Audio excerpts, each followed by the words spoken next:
Hello, good evening everyone. मैं doctor Swati Sharma English सूत्रा में आप सभी का स्वागत करती हूँ। कैसे हैं आप सभी? और आज मैं आप लोगों के लिए पहले तो आरपीएससी सेकंड ग्रेड का सिलेबस दिखाना चाहूँगी, जो आज ही साइट पर अपलोड हुआ है। सिलेबस में चेंजेस हुए हैं, वो दिखा रही हूँ। और सबसे अच्छी बात ये है कि ये सिलेबस एक ऐसा सिलेबस है जिसको में उन्होंने खोल कर चीज़ें बताई हैं। और उसके लिए not only those who preparing for RPSC, बल्कि किसी भी आप एग्ज़ाम की तैयारी कर रहे हैं, चाहे यूपी की हो, चाहे कोई और भी, जो भी आप एलटी की तैयारी कर रहे हैं, कुछ भी कर रहे हैं, तो उसमें जो है ये चीज़ें आपके काम में आएंगी। अब कैसे आएंगी काम, ये मैं आपको दिखा देती हूँ। मैं पहले आपको सिलेबस दिखा देती हूँ। देखिए, ये सिलेबस है जो आज अभी जो है थोड़ी देर पहले इसको जो है वो ठीक से जो उसको मतलब चेंज करा गया है।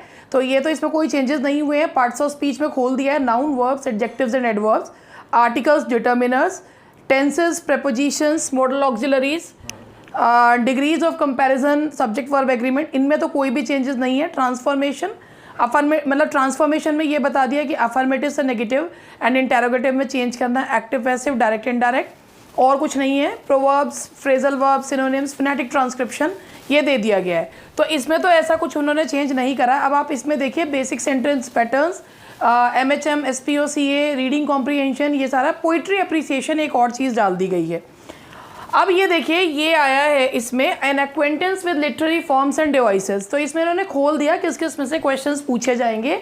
Odd, elegy, sonnet, epic, mock epic, dramatic monologue, ballads, alliteration, hyperbole, simile, metaphor, personification, satire, irony, onomatopoeia. उसके बाद मेजर लिटरेरी पीरियड्स हैं Renaissance, metaphysical, Jacobean, neo classical, acquaintance with literary movement, romanticism, gothic, pre Raphaelite. मतलब खोल दी है सारी चीज़। जैसे पहले बिल्कुल ये था कि भाई अब मतलब बिल्कुल ना सिर ना पैर कुछ नहीं था, अब इन्होंने खोल के दे दिया है। स्ट्रीम ऑफ कॉन्शियसनेस, सिम्बोलिज्म, मतलब बड़े बढ़िया से लिटरेरी टर्म्स इन्होंने दिए हैं। An acquaintance with 20th century Indian writers, इन्होंने ये भी खोल दिए कौन से इंडियन राइटर्स आप तैयार करें। Rabindranath Tagore, Mulk Raj Anand, R K Narayan, Sarojini Naidu, Toru Dutt, S M. स्किल, Ruskin Bond, Arun Kolatkar, Anita Desai, Shashi Deshpande, Kamala Das, Jayanta Mahapatra, Amitav Ghosh, Manju Kapur and Arundhati Roy. तो ये जो है इसमें इन्होंने ये राइटर्स खोल के दे दिए हैं।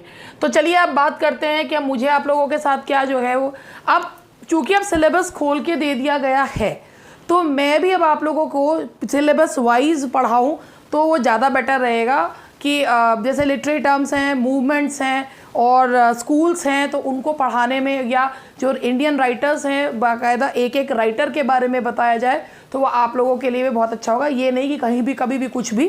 तो आज मैं आप लोगों के लिए जो लिटरेरी टर्म इन्होंने दे रखी है, सबसे पहले ओड के ही क्वेश्चंस मैं आप लोगों को करवा रही हूँ। तो those who are preparing for any exam, it is beneficial for each and every exam related to teaching. जो टीचिंग के एग्ज़ाम्स हैं उनसे के लिए ये बहुत हेल्पफुल है। तो चलिए शुरू करते हैं विदाउट वेस्टिंग टाइम।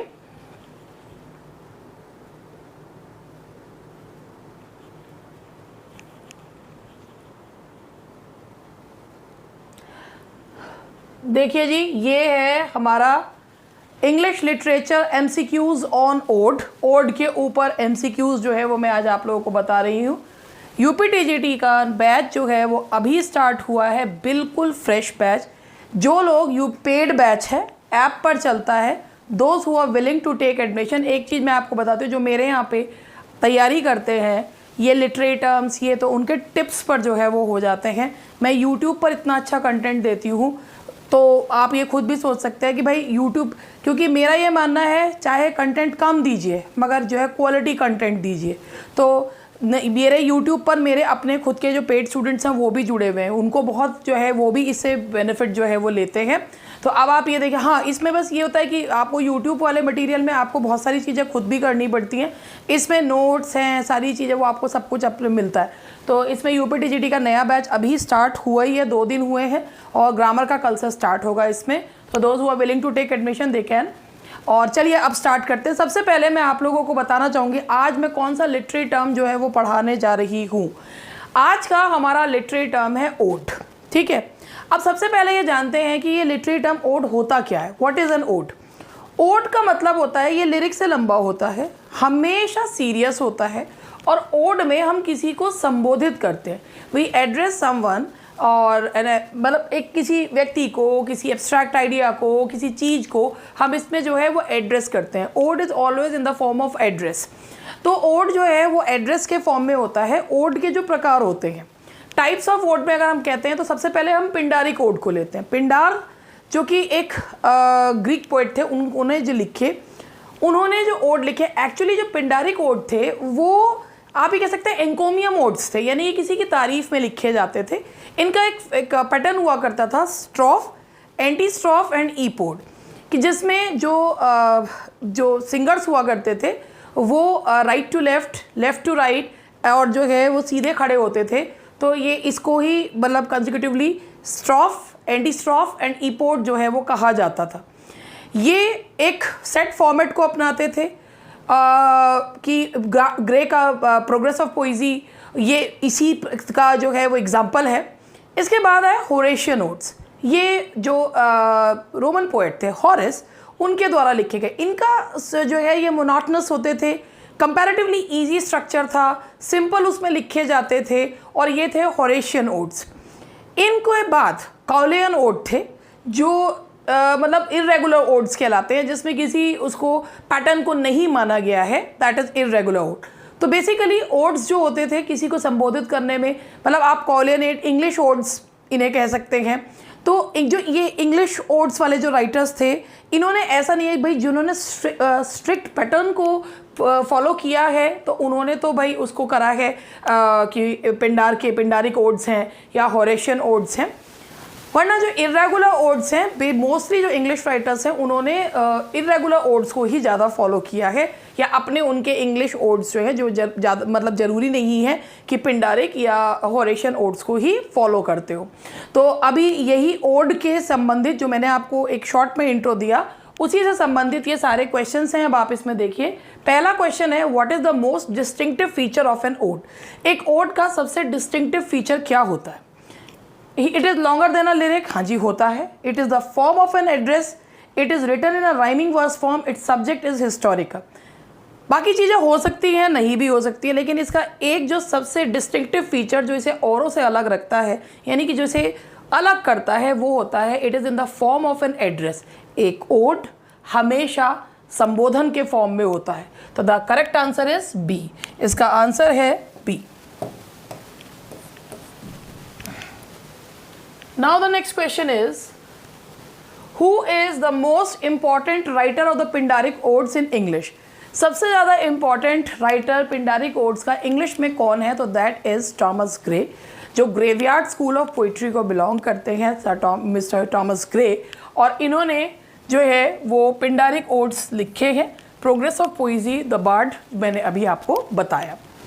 एक चीज़ मैं आप लोगों से कहना चाहूँगी, जब आप तैयारी करें तो हमेशा ये सोच के करें कि ये चीज़ हमारे फ़ायदे की है और काम हमारे आएगी। देखिए, हमेशा रेस में वही व्यक्ति आगे होते हैं जो बहुत लंबे समय से मतलब लगातार कंटिन्यूसली चीज़ों को कर रहे होते हैं। अब लगातार कंटिन्यूसली सुपरफ्लुअस एक्सप्रेशन हो गया है, मतलब जो लोग मतलब पढ़ाई के साथ निरंतर जो है बने हुए हैं वही कर पाते हैं। आप खुद सोचिए, अगर प्रैक्टिस छूट जाए ना, आपको गाड़ी कितनी भी अच्छी चलानी क्यों ना आती हो, 8-9 महीने अगर आप गाड़ी चलाई ना तो एक बार को हाथ कांपते हैं कि वो, और कहीं आप बहुत कॉन्शियस हो जाते हैं, कहीं ना कहीं कुछ गलती भी कर देते हैं। तो आप जो बहुत अच्छे चालक होते हैं वो भी। तो अब आप खुद सोचिए कि पढ़ाई में तो इतनी सारी चीज़ें होती हैं, दिमाग कभी यहाँ कभी वहाँ चला जाता है। तो इस चीज़ को सोचिए और करिए। अपना टाइम टेबल खुद सेट करिए, अपनी चीज़ों को कैसे पढ़ना है वो आप डिसाइड करिए। बस सबसे बड़ी बात यह है, विपरीत परिस्थितियों में भी अपने मनोबल को बनाए रखना, जो दुनिया का सबसे इम्पॉर्टेंट मुश्किल काम है वो करना। तो उसी को करने में आप लोगों को, अगर आपने वो चीज़ कर ली तो sky is the limit, you can achieve whatever you wish for. चलिए, हु इज़ द मोस्ट, ये मैंने बता दिया, that's Gray. Now the next question is, who is the poet who has written an ode to himself. ये है कि कौन है वो राइटर जिसने खुद के लिए ओड लिखा है, और वो राइटर हैं that's Ben Jonson. Ben Jonson ने खुद के लिए ही ओड जो है वो लिखा है। ही हैज़ रिटन, ये क्या है, ओड टू हिमसेल्फ ही उसका नाम है। और ये किसने लिखा है? जैकोबियन राइटर बेन जॉनसन ने। How many times the series of strophe, antistrophe and epode are repeated in Gray's Pindaric odes, कि कितनी बार स्ट्रॉफ, एंटीस्ट्रॉफ और ईपोड ग्रे के ओड्स में रिपीट होते हैं। तो ये रिपीट होते हैं, जैसे मैंने आपको बताया, strophe left to right, sorry right to left, फिर left to right, antistrophe left to right, epode सीधे खड़े रहना, ये 3 बार जो है वो रिपीट होता है। तो it repeats 3 times in grace. Who celebrated Cromwell's return from Ireland through an ode? कि जब Cromwell an Horatian ode upon Cromwell's return, ये ओड किसने जो है वो लिखा है? तो ये लिखा है एंड्रयू मार्वेल ने। This ode was written by Andrew Marvell. ठीक है जी।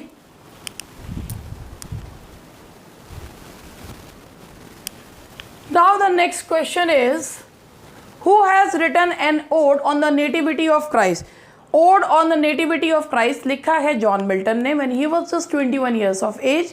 तो उन्होंने ये जो है 25th of December में ये लिखा था Ode on the nativity of Christ। तो ये है that is मिल्टन। ये मिल्टन ने जो है ये ओड लिखा था। उसके बाद आपका नेक्स्ट क्वेश्चन है, what are the strophe, anti strophe and epode in a Pindaric ode? जो चीज़ मैं बोल रही थी सबके आंसर्स आपको इसमें मिल जाएंगे। They are the 3 stages of movement of the singers in the Pindaric ode. जैसे मैंने आपको बताया था, strophe right to left, anti strophe left to right and epode standing still. तो इसे जो है वो कहा जाता है दैट इज, ये मूवमेंट्स होते हैं, से 3 स्टेज मूवमेंट्स होते हैं पिंडारिक ओड्स में। तो इसका आंसर है B. Our birth is but a sleep and forgetting, in which ode does this famous line occur? ये वर्ड्सवर्थ का बहुत फेमस ओड है, ode on the intimations of immortality. ये उसी की लाइन है, आवर बर्थ। ये लाइन इतनी कंफ्यूज करती है कि कई बार इसको अच्छा जानने पहचानने के बावजूद भी टिंटन एबे की मान ली जाती है, मगर ये ओड है, ode on intimations of immortality. तो उसी की लाइन से our birth is but a sleep and forgetting, ये लाइन है वर्ड्सवर्थ के इमोर्टेलिटी ओड की। ठीक है जी। और इसके बाद question number 9, who is the author of Alexander's feast? Alexander's feast जो लिखा है वो लिखा है पहले ऑफिशियल पोएट लॉरिएट जिनका नाम है ड्राइडन। तो ये लिखा है Alexander's feast was written by Dryden. Thou wast not born for death, immortal bird. Which bird is referred to in this ode? इसमें किसको जो है Thou wast not born for death, immortal bird, ये किसे कहा गया है? देखिए